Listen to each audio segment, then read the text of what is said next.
Gentlemen, this is my documentary. And who are you to me? I'm sorry, you're absolutely right. So my name is Belle, and I am the wife of Demez, Okay. mother So, of Lennox, of House White. yes, mother of Lennox, the most popular 3-year-old in the house, since we only have one. That's right. We'll talk about that another day, why we only have one, by the way. Okay, so let me ask you a question. When I say the word father, what's the first thing that comes to your mind? Oh, that's a good question. First thing comes to my mind is my adopted dad. What age were you adopted and how did that happen? That's great. I just did a segment with my mom for Women's History Month. I was adopted at 2.5 months old. I am number four out of six kids, and I'm the only one that's adopted out of my biological family. My mother at the time had a growing tumor in her brain, and she was sick often when it came to me, when she had me. And so, because of that, she was very, very sick. And when I was born in the winter time. She needed a lot of help. And so, this couple stepped in. They had three boys already, and the wife could not have a daughter. And so she thought I was an absolute doll because I was. And yeah, they made an arrangement. Okay, at 2.5 months, obviously you don't know what's going on. At what age did you sort of like realize your arrangement, if that makes sense? I grew up very different than a lot of young people nowadays. So I kind of knew probably when I was like in kindergarten that that's something, that I had two mommies and two daddies. And so I think when you're in kindergarten, you're probably like 5 years old, maybe a little even before then, because I used to walk around saying it. I have two mommies and two daddies.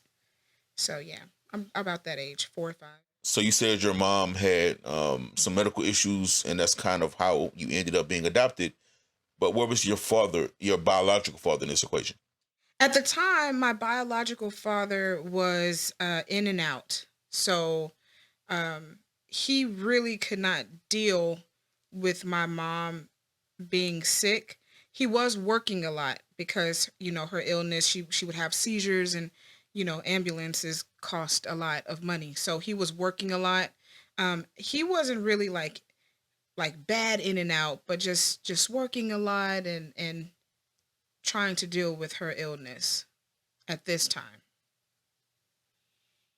Okay. How old were you when things came to a head? Meaning, when you're a child, you sort of know what everybody tells you. You sort of have an idea. But how old were you when you started to see a difference between your biological father and your adopted father? Well, I really didn't. So I really kind of grew up at my adopted parents' home. So I really didn't know my biological father like that. They would share me. I would go over there on weekends, or, spend a couple of days or one day or two over there. So I really didn't know him like that. But I do remember specifically he killed a man.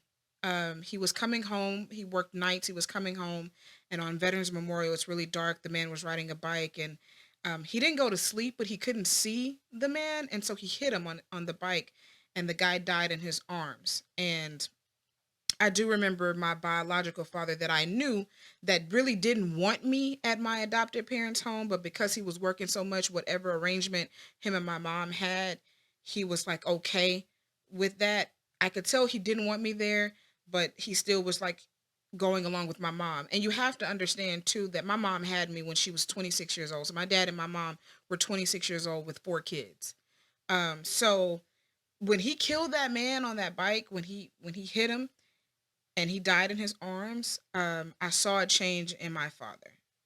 That, um, he started drinking more, um, staying, out all night, that kind of thing. Him and my mom was fighting a lot whenever I would go over there. But I really didn't know. I really didn't know my father. I really don't know my biological father. I didn't spend enough time with him to get to know intricate details about him besides him liking old English beer and butter pecan ice cream. Your adopted father, um, what did he mean to you? My adopted father was very loving. It was as if I'm truly, truly, truly a daddy's girl. It was as if he had gotten his baby girl. My mom told a story on the segment that we did for Women's History Month. She told a story that when I was in kindergarten, I was and my biological father wasn't there. My adopted dad was there, my adopted mom was there, and my biological mom was there. And the kindergarten program, it was their graduation program, but they had a solo part, and I had won that solo singing part. And I get up there and do a great job, and I look out into the crowd, and I spot my adopted dad, and he's crying. I do remember him crying. And I have a really big smile on my face. And my mom tells the story too all the time. She says, "Are you crying?" She looks at my dad and says, "Are you crying?" And he was like, "Oh, I just love my fat pig." That was his name for me. Fat pig. Don't ask me why. I don't know why Fat Pig was my name. Well, I was kind of chunky as a kid. Not at that time, but like I don't know. Fat Pig was his nickname for me, and he was like, "I just love her," and that in a nutshell summed up. I was my dad's everything. When you think of a daddy's girl, I was that for my dad. I went everywhere with him. He took me everywhere. Um, my dad would wake up in the morning. He would fix me breakfast. He would like my dad got injured on his job. He was a machinist, and he got injured on his job before I was born, and so he had always had like money from that, and so he did not work, but he was a father, like a real true father. Um, Everything, whatever I wanted, you know, which is probably why I struggled with weight because Happy Meals every day. But no, he was an amazing, amazing father to me. I think of like homework. You think of a Cosby dad, like for real, like America's Dad. That was my dad. Cosby, as in the TV show, not the man by Zing. Just for the record, well, it's got to be very documented. I can't be sarcastic. Okay, so question: how did your dad treat your mom? My adopted dad or my biological dad? How did your adopted dad treat your adopted mom? My adopted dad, he wasn't very nice to my mom. From what I can remember, um, you know, my mom, that's a loaded question actually, because my mother was the type of woman. She woke up at 4:30 every morning. She came downstairs and made herself a pot of coffee. She went back up to get dressed. She would leave the house to make it to work at 6:30. She would get off at 3:30. She would go to the grocery store, and she would get groceries for that night's meal. She would come home, she would cook that meal, and then serve it to my dad as if he had worked all day. That was the type of mother that I had. And my dad was highly chauvinistic and misogynistic when it came to my mom. Um, and also, like, if she tried to chastise me or say anything to me about what I wasn't doing, or if I was doing something bad, he would be like, "No, don't get on her. Don't talk, don't spank her, don't touch her." So, as a child, I didn't really pay a lot of attention to it, but as I got older, I was like around uh 16, 17, 18, and seeing the way that he talked to her was a stark contrast between how he dealt with me as his daughter and how he dealt with her as his wife. And I did think that that was very interesting. He was not a very nice man. He never hit my mom. I've never seen my dad hit her, choke her, push her. He never touched my mom, but just verbally, he just wasn't nice. Do you think do you think that affected the way that you chose the men that you chose to be with over the years? Um, I would say yes, but not just my adopted dad. I would also say my biological mom as well, and how she dealt with my biological father, and even uh, the man she chose to marry after him. My mom, for me, I think it did affect me in a way that um, sometimes when you see things growing up, you try to stay clear from it, but because it's so familiar, it's as if you can't avoid it. It's almost as if seeing an accident right before it happens and there's no way that you can avoid it. I wrote in my diary a long time ago. Yes, I was one of those girls that kept a diary when I was younger. I wrote in my diary one time that I liked storms. The men that I liked were storms. They were just a ball of confusion, a ball of chaos. And here I am supposed to come in and settle it, right? Almost as if you ever seen the movie Twister, where they used to chase storms so that they could in some way kind of help tornadoes to not destroy a whole town. Well, they used to set these things off in it that allowed the tornadoes to like skip a house or like dissipate, right? And for me, I felt like that's what I was to these men who were storms that came into my life. I also felt like for whatever reason I was a magnetic for them. Like I didn't go searching for men who were balls of confusion and balls of chaos, but they entered my life. And for whatever reason, I could never shake them because they needed the stability that I provided. That might seem weird, but You so at our baby reveal, we had a baby reveal. Um, we've never talked about this publicly, but we acted a fool when we found they basically tricked us. They told us we were having a girl and not a boy. And when I tell you that we were crying, we were angry, it was the most embarrassing thing in the world to see two adults that upset about having a daughter. And we love our son to death, so we're not complaining about having a son. But we literally told everybody there to delete the footage. Delete the footage. If you post this footage anywhere, you're no longer our family. And it never came out because they love us. Why was that? Why were you so upset at the idea of having a daughter? um I I did not want to be cursed. Let me take that back. Sorry. That's not what I meant. I did not want my daughter to experience the things that I have experienced as a woman.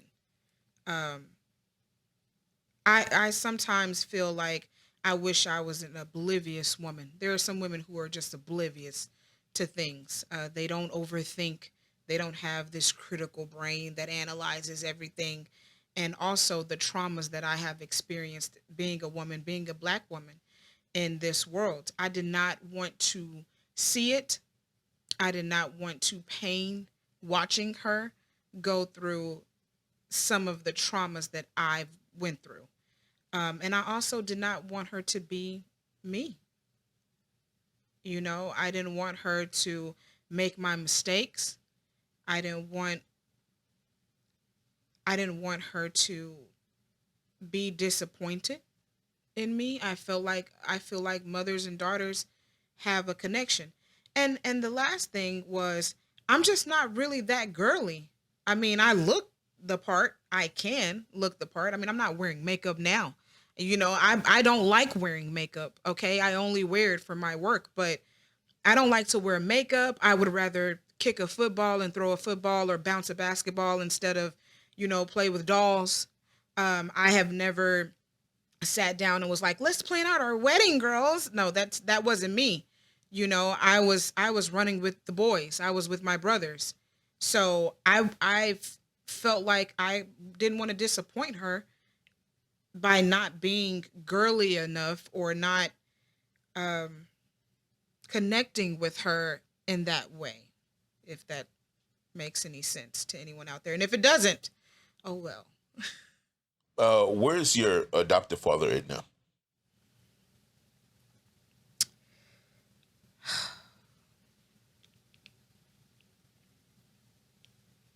Well, in 2017, my daddy, he passed.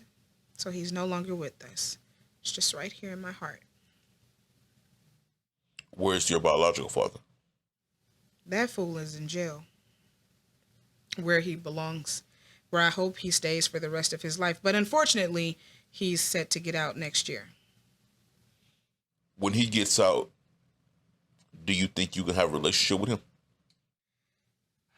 I go back and forth about it. I don't think it's possible now because my father is highly intelligent, manipulative um, man. I don't think he's truly sorry for anything he's done or anything that he's put us through. I think that he is a selfish person. And so if he tends to change, maybe he and I, maybe we can have um, a relationship, but I never want him to meet my son. Why is that? He doesn't. You don't get a you don't deserve. You don't get a chance. And I know he's when Lennox was first born. We did not put pictures of Lennox out when he was first born, and Lennox had a Lennox came into this world, baby, with action. Um, After that situation with Lennox, well, I guess people don't know, but after that situation where they didn't collect enough blood on his test for his test, and they said that he had some weird European disease where he was not going to live past 7. After that, we were like, all right, you know, we would put out pictures, and someone sent the picture to him. Someone in my family. I don't know who, but someone from my family sent the picture to him. And you don't deserve to meet my son after everything that you've done. And you're not really apologetic about it because apologies come with actions and your actions are not proving or showing that you're sorry. Your actions are saying, "Hey, I did that. Okay, all right, my bad. Move on." No, that's not how life works. And I would never do my son as a mother, as a parent. I don't care how upset my son is with me. I would never expect him to just move on because it's unfair to the child that you are making them feel guilty for their anger or for them not wanting to deal with you because I'm not angry with him anymore. I had to forgive him in order to become a real mother to my son. I had to say, I forgive my father and you're over there. I don't want anything to do with you, but you're over there. I'm no longer angry. I'm not gonna allow you to affect my life. I had to do that to show up and be a real parent to Lennox. So I'm no longer angry with him, but you haven't even shown me anything. Your actions haven't shown that you're actually sorry for anything. So, no, you do not get a chance to meet your grandson because, sir, you haven't even gotten it right over here. You, you have things to fix over here. It's not fixed here. So you can't go move on to the next generation because this generation still needs things taken care of. So, no. Okay, wife. Thank you. And we have some more questions, but let's take a break.